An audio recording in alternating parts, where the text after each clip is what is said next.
number of different ways to connect your Android device to your new Cayenne using Bluetooth. In this video, we'll go through two: phone and devices.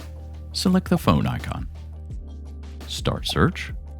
On your mobile device, pull down on Settings and select Bluetooth. Select your mobile device on the PCM screen. A Bluetooth pairing request will show up on your phone. Select Pair.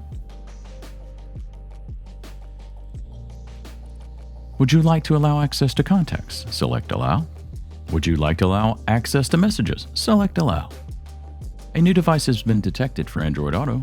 For this video, we'll select No. Another way to connect your Android device to your new Cayenne is through the Devices section. Select the Devices icon. Connect new devices. Connect new phone. On your mobile device, you'll pull down and select Bluetooth.